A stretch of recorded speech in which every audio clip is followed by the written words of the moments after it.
Hey there everyone, welcome back to my channel and welcome to, finally, another Should You Pull video for Dissidia Final Fantasy Opera Omnia. Now, as you guys know, I haven't been uploading these for a little while, but I wanted to make sure I got back on the wagon.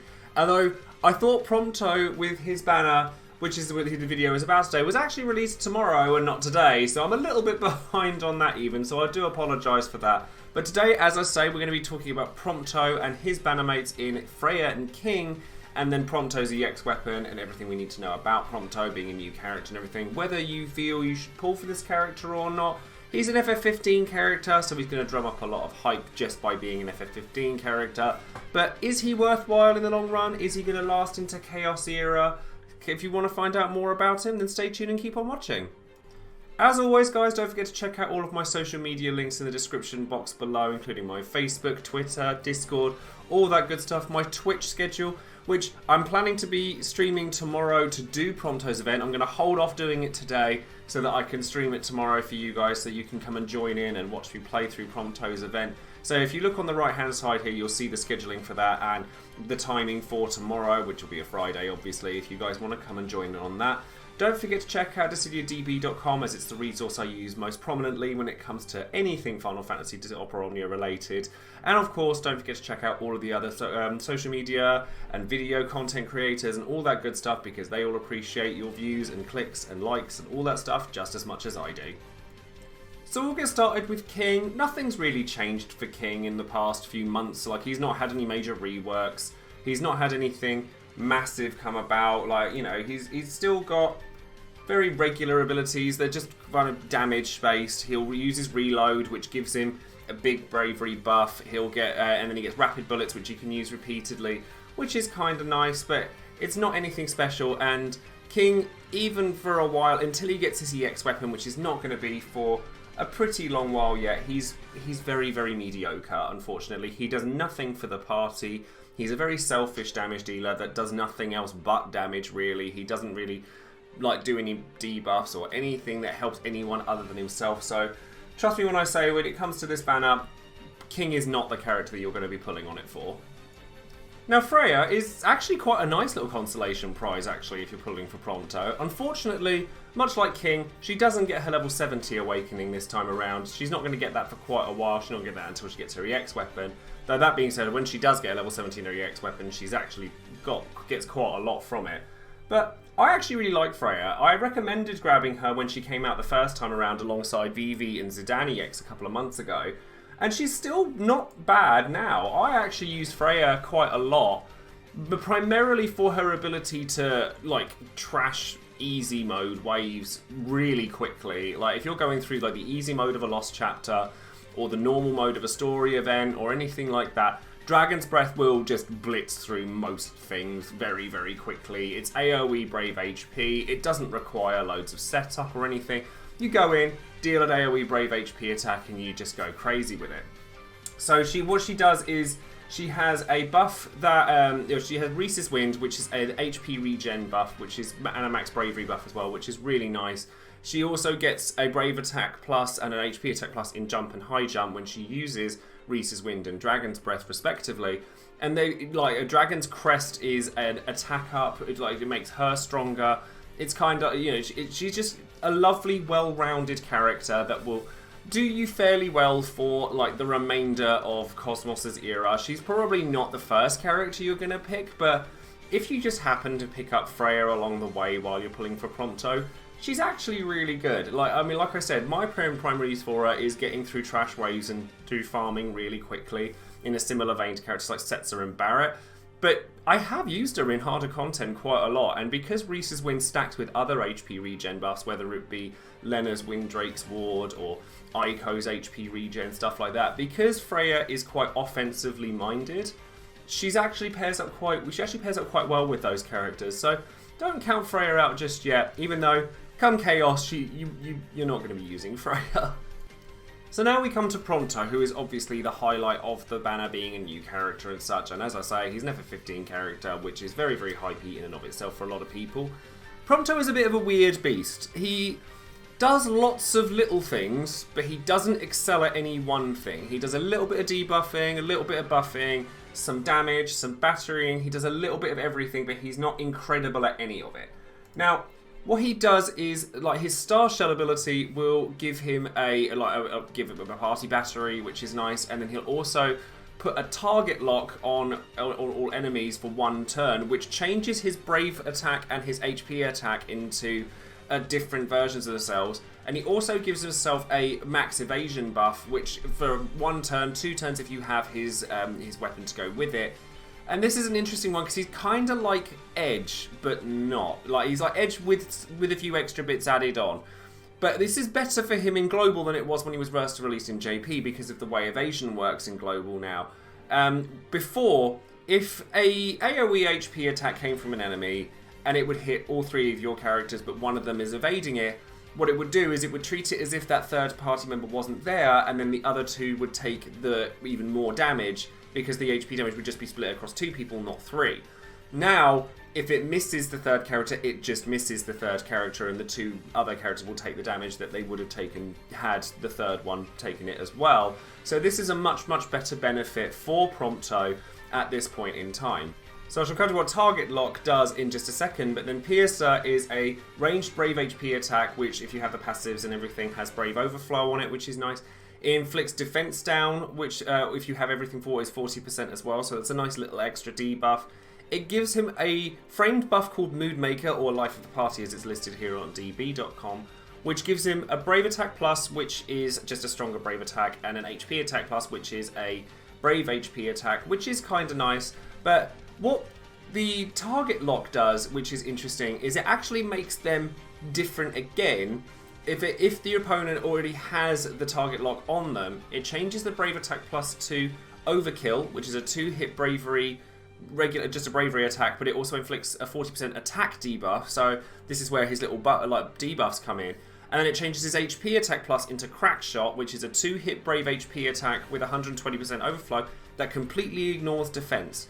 So Crack Shot is actually kind of nice in and of itself. You get some very strange things coming away from Prompto, like you have to get used to the way that Target Lock works. You have to hit something that's been broken the turn before Prompto got it. It's a little bit weird, but when you get it, when he gets his flow going on, he's actually pretty strong. And then once you've got, as I say, if you've got the passives, then you'll get a larger amount of bravery from Star Shell. And then when Piercer comes around, you get a slightly, the actual buff itself, the Mood Maker buff makes it so that he has a total of 60% attack and 40% max bravery on top of it. And then you get a higher turn rate from using Overkill, so it means it's a slightly slower turn delay. It's just, he's a bit weird. Like I said, Overkill doesn't have an HP attack attached to it, which is kind of a shame. But you kind of want the attack debuff if you've got it, and it does come from a Brave attack. So Prompto is just a little bit all over the place with his kit. He doesn't really specialize in any one thing, but his EX weapon does make a big difference. So let's have a quick look at that. Before talking about the EX, I also forget to mention his level 65 ability, which is very, very simple. It's just an attack and speed up for a couple of turns. It's obviously got no turn delay like most Bloomstone activated abilities do. You'll use it primarily just to delay everything by a turn, which is why most people use many of the Bloomstone abilities, unless there's somebody like Noctis who has like an extra quirk added to it. But it's a very, very simplistic one, and he already gets lots of attack buffs from it, so it's one that's useful to have, but it's not mandatory to use it frequently. But why would you not have access to it if you were going to pull Prompto anyway? But looking at Quicksilver, which gives the Trigger Happy ability to Prompto. Trigger Happy is again a little bit strange. It is a 10-hit Brave HP attack, but they're 1-hit Brave HP attacks 10 times. The first hit will hit the target that you designate, and then all of the others will hit sort of randomly dispersed enemies depending on how many enemies there are. And then it grants him another framed buff on top of Mood Maker, which raises your party's max bravery and attack by 20%, and it raises Prompto's speed. And it's a decently casted, it's got a decent recast rate on it, and then you'll get slightly more brave damage from hitting with critical hits, and then the typical recast speed, brave damage, stuff like that from it. It's a nice EX ability, but it's quite simplistic, and having the party aura is nice because some of Prompto's other abilities, like his level 68, his level 58 abilities, they're party-wide auras that are very useful to have. But like I said, they're not massive ones. Like Rosa's party buff, this is not. But having access to party auras, party buffs from using Star Shell, debuffs from using Overkill and Piercer and things like that. You get loads of little extras added onto it, and then Trigger Happy does just damage all over the place at a decently casted recast rate, which is really, really good. But having access to a battery before using Trigger Happy is pretty helpful as well, because obviously you want to have as much bravery as you can before you go off. There's no Brave Overflow on Trigger Happy, but there doesn't really need to be if it's only one hit Brave HP attacks across the board, so I wouldn't worry too much about that. It's a really interesting ability, and I'm not the biggest. I think it's fairly safe to say I'm not the biggest fan of Prompto's kit. I think that Prompto's a really cool character, but I like to have specialised roles in what I use, generally speaking, and having a character like Prompto that kind of just does a little bit of everything but not excel at anything isn't a character that I'm particularly excited for. I do think he has a very interesting future though. So when Prompto's Lost Chapter comes around, he gets his EX+, he gets a slight rework. So Star Shell actually gets a Brave HP attack added onto it that can 150% max Bravery Overflow. It extends his evasion rate even further. Piercer does like just much more damage. It increases, like, everything just overflows nicely. You get a lot more hits on various different things. But then looking at Quicksilver Plus, so when you use Trigger Happy, the Bravery hits become AoE, which is massive because that's generally where you'll want to be using it anyway, is as an AoE thing. And then obviously if you're hitting 3 targets or 2 targets with Bravery attacks and then HP attacks across the board, they're going to be doing double or triple the damage that they were going to be doing originally. And obviously having the Brave Overflow up to 120% is useful, but the likelihood isn't that you're going to start off like capping out Bravery with single Bravery attacks. I mean, I'd be very interested to see if you manage it. But then after using Trigger Happy, you get Overkill Plus and Crackshot Plus, which more pluses and more Bravery HP attacks, which do more hits. They inflict more. The debuffs are stronger. You get Brave HP, like I said, the Brave HP attack ignores defense still, and it does a lot more damage. It also becomes an AoE HP attack, which is really nice. He also has Brave Attack Plus Plus and HP Attack Plus Plus. So he has 5 different HP and Bravery attacks depending on how far it, and whether they've got target lock, whether you've used Trigger Happy, whether you've used Piercer.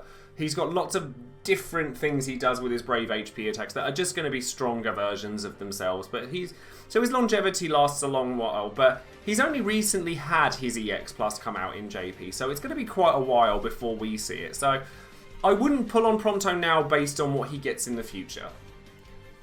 Although if you are interested in Prompto, then now wouldn't be a bad time to pick it up, because he doesn't come back for quite a while, as I just said. We're not going to see him again until his EX Plus banner or his Lost Chapter, when he comes back with Freya's EX Plus.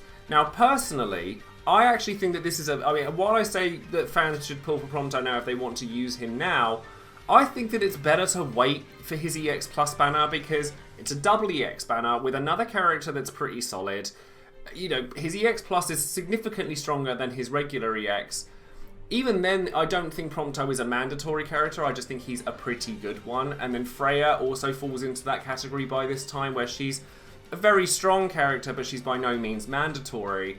She's not like hyper meta, oh my god amazing, I must have her, but she's a very popular character, and having access to 2 EXs is better than 1, because if you pull Prompto now and you want Freya, then you're not going to want to pull on it now, because you're going to want to not risk the chance of duping Prompto. Prompto is usable in early Chaos, but very, very, very little. Like, he's got a lot of longevity through his Overkill Crackshot, his abilities that he gets for his Brave Attack Plus, HP Attack Plus. He can make the use of his abilities really, really well, but he's just not dealing enough damage, batterying enough, debuffing enough, auraing enough. He just does everything a little bit. So when Chaos comes around and you want to use Prompto and you want to prove me wrong, then by all means do so, and feel free to leave comments and down below and let me know what you guys think of Prompto's kit. But personally, I think that there are just a lot of other characters I would rather use than him.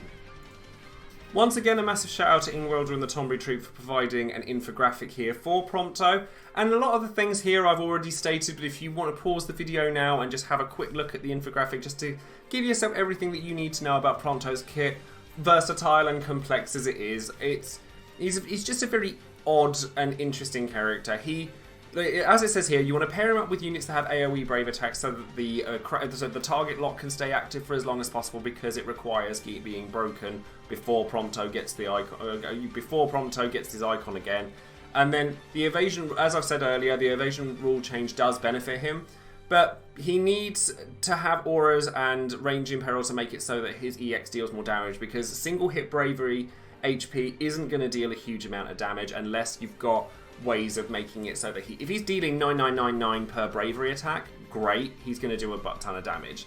But other than that, not so much. And then, as it says here, Jack of all trades, Master of none, very niche for Chaos and Heretics. Like, Heretics he'll be great, because there aren't that many gun users around. So, having, like, for Abyss, you might want to use Prompto for something like that. But he just kind of... I feel like his kit's just a little bit messy, is the word I would use for it. It just kind of doesn't seem to know its own identity. He kind of just tries to do a little bit of everything, and that's just not the kind of character that I would be pulling for.